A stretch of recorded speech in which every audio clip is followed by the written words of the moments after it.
My name is Louise Arbour. I'm the President and CEO of International Crisis Group. We published last week a report entitled War Crimes in Sri Lanka. In that report, we documented very serious allegations regarding the perpetration of war crimes, both by the LTTE and by the government forces in the last 5 months of the brutal war that opposed the government to these Tamil Tigers over a period of decades.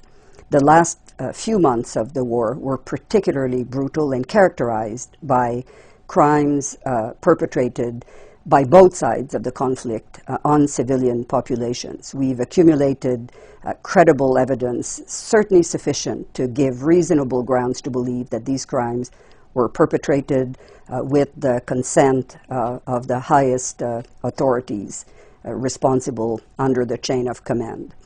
These violations of international humanitarian law, the laws and customs of war applicable to all nations, included the deliberate shelling of civilians, of hospitals, clearly in contravention of international law, and the targeting, which appears to be very deliberate, of humanitarian operations.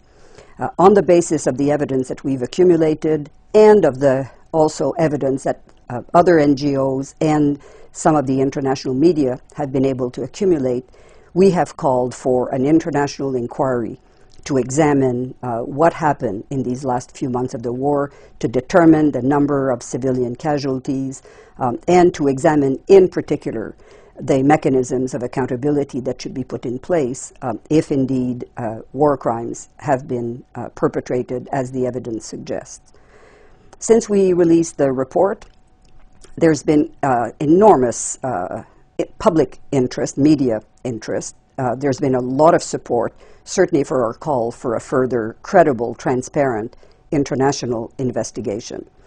The government of Sri Lanka and supporters of the governments have, not surprisingly, taken issue with everything except the substance of our allegations, with the timing of our publication, imputing all kinds of sinister motives to our report.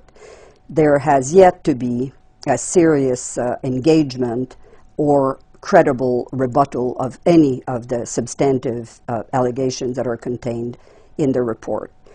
Very surprisingly, the government is resisting terribly the idea of an international investigation, purportedly on the basis that this amounts to a form of neo-colonialism. Hardly, I would suggest, a persuasive argument to ensure that a credible narrative is put out both for the people of Sri Lanka and for the international community, documenting what happened in this very dark chapter of their history.